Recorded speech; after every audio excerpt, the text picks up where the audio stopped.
Emily Harris was the perfect wife, the kind of woman neighbors trusted with their house keys, until the day she vanished, leaving behind a trail of stolen art, missing millions, and an FBI manhunt that revealed her entire life had been a lie. Emily Harris lived in the kind of neighborhood where everyone knew one another and nothing truly dangerous ever seemed to happen. The streets were lined with neat brick houses and trimmed lawns, the kind of place where the mailman waved at children riding their bikes and families gathered for weekend barbecues. To anyone watching from the outside, Emily appeared to be the embodiment of the ideal suburban wife, poised, generous, and endlessly supportive of her husband, Daniel, a well-respected attorney who had built a thriving practice in the city. She volunteered at the local animal shelter twice a week, organized charity bake sales, and sent handwritten thank you notes to neighbors who attended their gatherings. She was the type of person people described as too good to be true, though no one ever meant it as suspicion, only admiration. Inside their two-story home, everything was perfectly in place.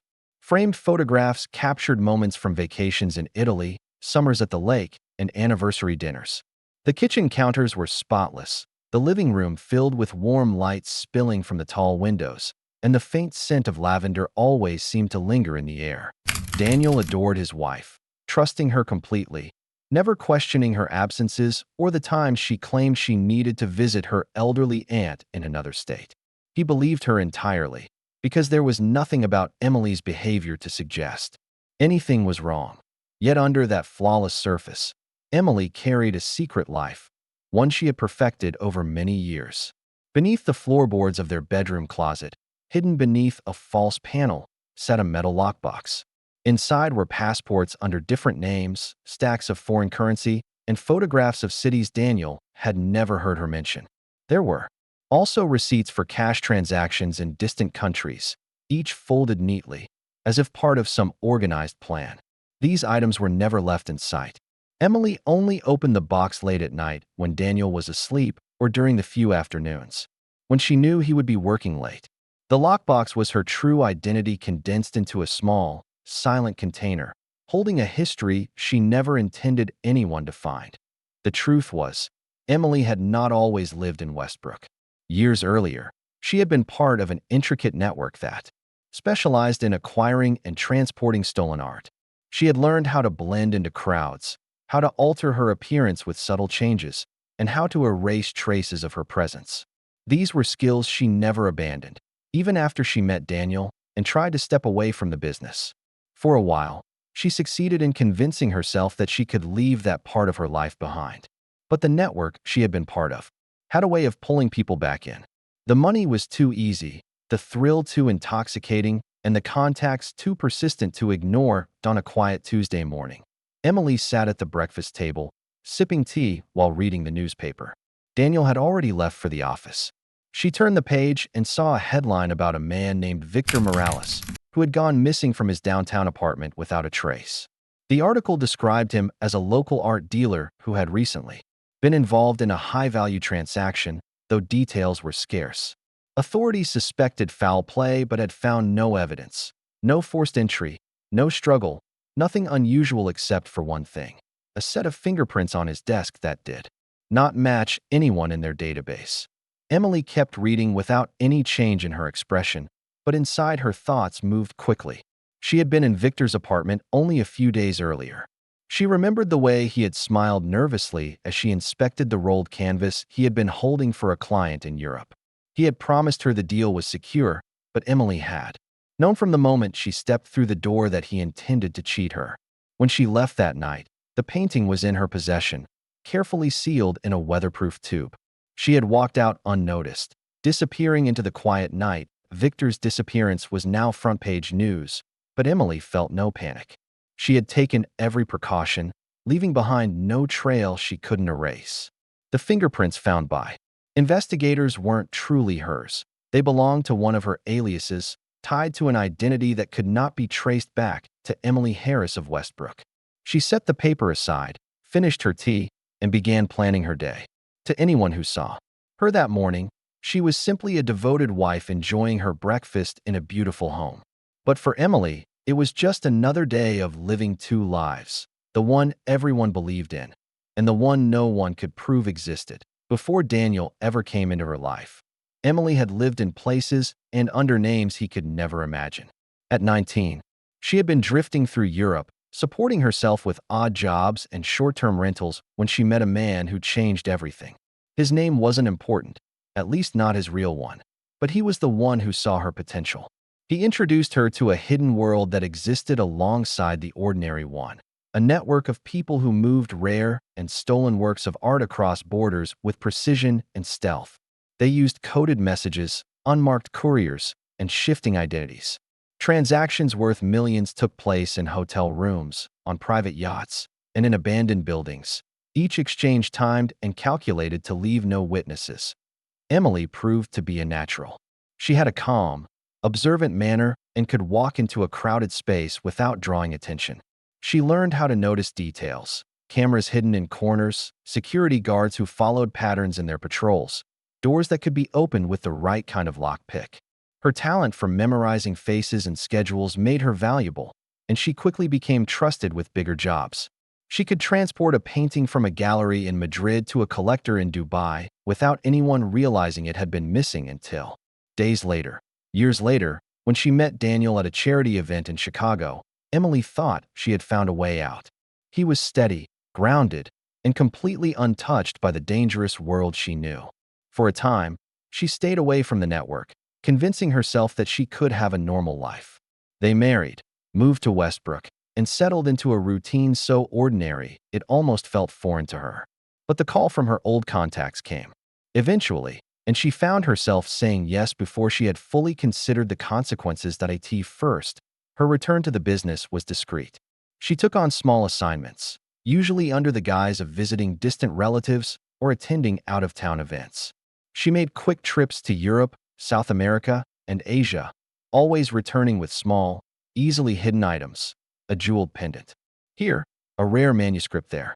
She stashed her profits in offshore accounts, careful never to let the money pass directly through her hands in ways that could be traced. Victor Morales was different. He wasn't just another link in the chain, he was a problem.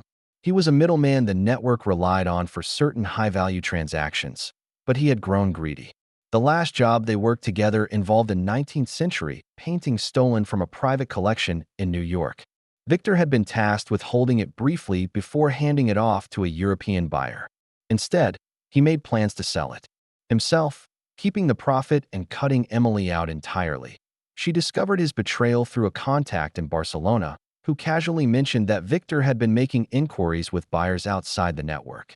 It was an unforgivable move in their world, one that could not go unanswered.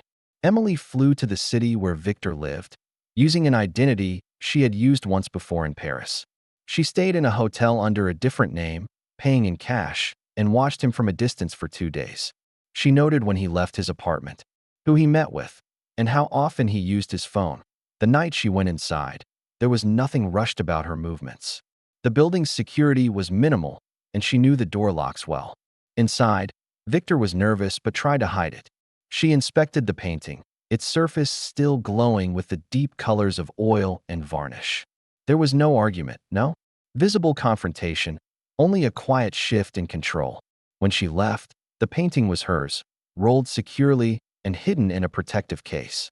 Victor was left with nothing, and soon after, he was gone entirely. When news of his disappearance broke, Emily understood the FBI would be watching closely. They would connect him to the art theft, and they would search for the woman who had last been seen in his orbit. But the identity she had used for that meeting no longer existed in any official record. The trail would lead nowhere.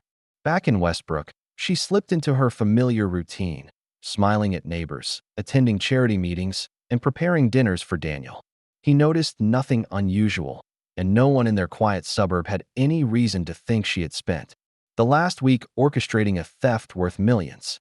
To them, Emily Harris was still the kind of person who baked pies for new neighbors and remembered birthdays. And that was exactly how she intended to keep it. Daniel began to notice changes, so subtle they could almost be dismissed.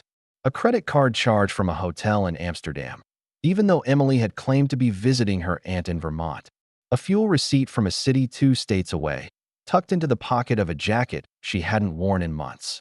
When he asked, she gave explanations so ordinary they left little room for doubt. Delays in airline connections, a friend needing her help, a last-minute errand. Her voice was steady, her gaze calm, and the answers seemed to close the matter each time. Daniel told himself he was imagining things. Meanwhile, the FBI's Art Crimes Division had not abandoned the Morales investigation.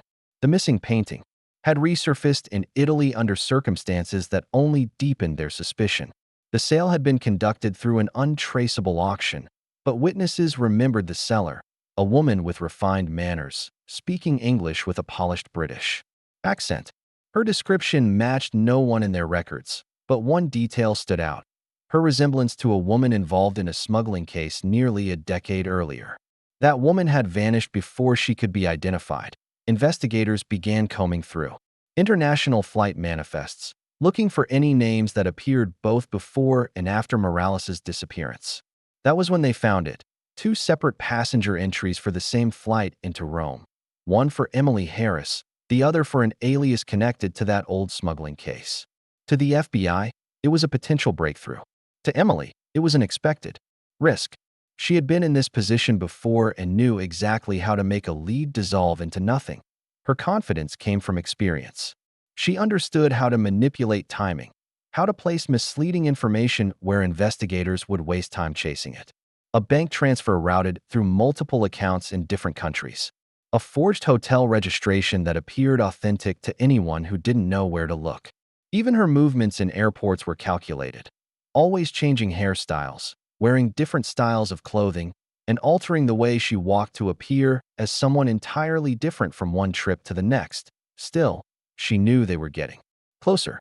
A small article buried in the back of a financial news site mentioned an anonymous tip linking her to Morales. The source wasn't identified, but Emily had a suspicion. The network she operated in had no room for weakness, and rivals were always looking for a way to move up. Someone, somewhere, wanted her removed. This possibility forced her to reassess her plans. She began limiting her trips, storing sensitive items in places Daniel would never think to look. She reduced communication with certain contacts and refused jobs that required physical meetings. But she didn't stop entirely. The money was still coming in, flowing quietly into accounts under names she had created years ago. Daniel remained unaware of how deep the deception ran. To him, the inconsistencies were minor, and his trust in Emily was strong enough to keep him from prying further. The neighbors saw no change. She still greeted them with warmth, brought cookies to community events, and kept up the appearance of a content marriage. The FBI, however, was moving forward. They began quietly monitoring her travel patterns and financial footprint, mapping connections that might tie her to the network. Yet, each time they believed they had found a link, it unraveled. The identity used in Rome had been erased from public record, and the offshore accounts showed no obvious ties to her name. The harder they pushed, the more elusive she became. For Emily, this was not just a matter of avoiding arrest. It was a test of her ability to maintain two lives without letting them bleed into each other. Every smile she gave at a neighborhood barbecue, every polite nod to someone at the grocery store, was part of a performance that had to be flawless. A single mistake could collapse everything she had built, both the respectable life with Daniel and the far more dangerous one that funded it. The threat from within her own network was more unsettling than the FBI. A rival could act faster, without the constraints of legal procedure. She had seen others in her position disappear without a trace, their wealth and contacts absorbed by someone else. To protect herself, she began watching for signs: an unfamiliar car parked too long on their street, a stranger lingering in a cafe where she met a contact, a message that arrived in a different format than usual. Each night, as Daniel slept beside her, she would lie awake, replaying the steps she had taken, searching for gaps in her precautions. Her life depended on being certain there were none. And while the FBI continued to circle and her rivals closed in, Emily knew the real danger wasn't that they would find her. It was that they might discover who she really was before she was ready to disappear again. The decision to move against her came quietly. Emily had been aware for weeks that the FBI's interest was deepening, but when the first signs of a setup appeared, she recognized them instantly. It started with a message sent through one of her supposedly secure channels. The sender claimed to have a valuable sculpture available, a piece so rare it could attract a private buyer willing to pay millions in cash. The message was crafted to appear as if it had come from an established contact within her network. Everything about it seemed legitimate at first glance, but Emily knew better than to trust appearances. Still, she also understood the value of staying visible within the network. If she refused too many offers, questions would arise about her reliability. Accepting the job would be dangerous, but turning it down could be worse. She agreed to a meeting, taking every precaution she had learned over years of operating in the shadows. The location provided was an old warehouse in a quiet industrial area, a place with enough privacy for the exchange, but not so secluded as to raise suspicion. And on the day of the meeting, Emily moved with precision. She left her home dressed in understated clothing, switching vehicles twice before arriving near the warehouse. She carried the sculpture in a protective case, having arranged for the genuine piece to be shipped to an undisclosed location days earlier. The object she brought with her was an exact replica, flawless to the untrained eye, worthless to anyone who tried to sell it. This was not carelessness on her part, it was a safeguard. She never attended a meeting without ensuring she had the upper hand. The warehouse was dimly lit, its air thick with dust. The buyer was already waiting, accompanied by two silent men who stood near the entrance. Emily assessed the space in seconds, multiple exits, one overhead loft, and no obvious sign of hidden cameras. Still, she assumed surveillance was in place. Every movement was deliberate. She placed the case on a crate, unlocked it, and revealed the sculpture. The buyer examined it briefly, asked no unnecessary questions, and confirmed the payment details. Through a device Emily knew could be monitored, she watched his body language carefully. There was a stiffness to his posture, a precision to his actions that suggested training rather than casual negotiation. That was when the shift happened. A faint sound echoed from somewhere above, a scrape of metal, the kind that comes from equipment being moved. Within moments, the warehouse doors opened, and agents poured in from every direction. Emily did not panic. She stepped back from the crate, her face unreadable. They moved toward her quickly, expecting a clean arrest. But when they opened the case and inspected the sculpture, the realization spread among them. It was not the original. The one they had been hoping to recover was already beyond their reach. In the brief moment of distraction, Emily acted. She had positioned herself near one of the side exits and slipped through it before the agents could close in. Outside, she was already moving toward the nearest street, blending with the handful of workers leaving nearby buildings. By the time the FBI realized she was gone, she had switched vehicles again and was heading away from the city. The failed sting left them with nothing concrete. No authentic artwork recovered, no proof linking her to the broader network, no usable evidence of her role in Morales' disappearance. Officially, she remained only a person of interest, but internally, the frustration was mounting. Emily knew this close call was different from the others. It meant the FBI had access to her communications, or at least enough knowledge of her habits to replicate them convincingly. It also meant someone within her own network had helped them. That betrayal narrowed the list of people she could trust to almost none. Back in Westbrook, she resumed her normal routine, but every gesture felt heavier. She was aware of the possibility that she was being watched even in her own home. Trips outside were calculated, each one layered with misdirection. She avoided using her phone for anything sensitive, relying instead on coded messages sent through obscure channels only she understood. The sting had been intended to trap her, but it had also given her valuable information. She now knew which of her identities the FBI was targeting and which routes were no longer safe. Most importantly, she knew that if they had been able to find her this time, they could try again, and next time, they might be closer to success. What neither the FBI nor her rivals realized was that Emily had already begun planning her exit. The lockbox beneath the floorboards was nearly empty now, its contents moved to locations far beyond their reach. The question was no longer whether she could stay in Westbrook. It was how quickly she could disappear before someone forced her hand. Daniel woke to an unsettling silence. The faint sounds of morning, the coffee machine starting, the clink of cups were absent. The house felt different, as though something essential had been removed overnight. Emily's side of the bed was empty, the covers neatly folded back. He called her name, but there was no answer. In the closet, her dresses still hung in their usual order, and her shoes lined the floor in careful rows. At first, he thought she might have gone for an early errand, but the unease grew when he noticed the absence of her handbag, the small leather one she always carried. The more he looked, the stranger things became.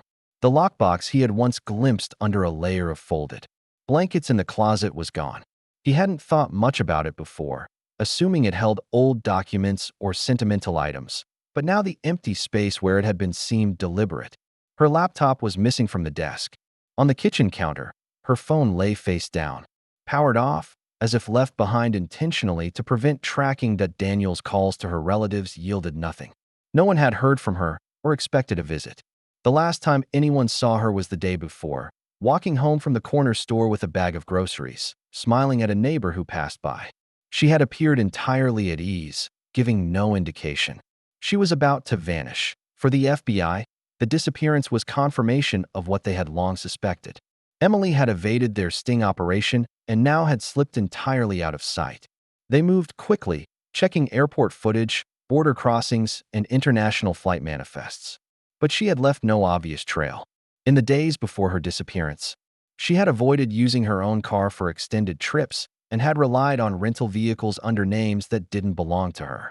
The few security cameras she passed caught only indistinct glimpses, enough to confirm she was there, but never clear. Enough to identify her with certainty. Weeks later, an investigator came across a lead.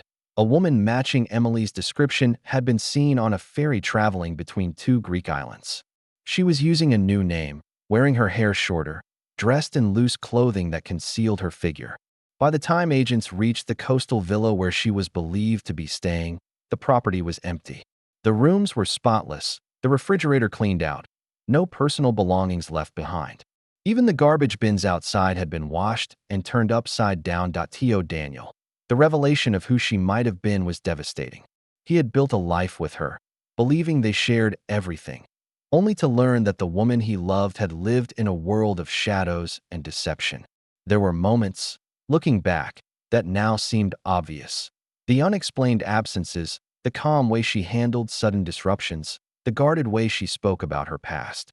He began to wonder if he had ever truly known her at all. The FBI kept the case open, adding her to multiple watch lists, circulating her photograph to agencies across Europe and South America. But within the art theft circles Emily had once navigated, her name became almost a legend. She had outmaneuvered both law enforcement and her own rivals, disappearing without leaving so much as a fingerprint behind. Whispers suggested she was still active, working under yet another identity, moving high-value pieces across borders for select clients who could afford her services. There were unconfirmed sightings, a woman at a private auction in Hong Kong, another stepping off a yacht in Monte Carlo, a fleeting figure in the background of a photograph taken in Buenos Aires. None were ever proven to be her. For those still chasing her, the most frustrating truth was that Emily always seemed to be just out of reach, as if she knew their every move before they made it. Years passed, but the absence in Daniel's life never closed. He kept the house in Westbrook much the same, unable to part with the things they had shared, even though they now felt like relics of a false life. Sometimes he imagined her somewhere far away, walking through a crowded market, blending in perfectly with strangers who had no idea who she really was. That Emily's story became one of those rare cases where the lines between myth and fact blurred. The FBI could confirm dates, places, and certain transactions, but the full scope of her activities remained hidden. She had built a life on controlling information, and in the end, she left them with only fragments.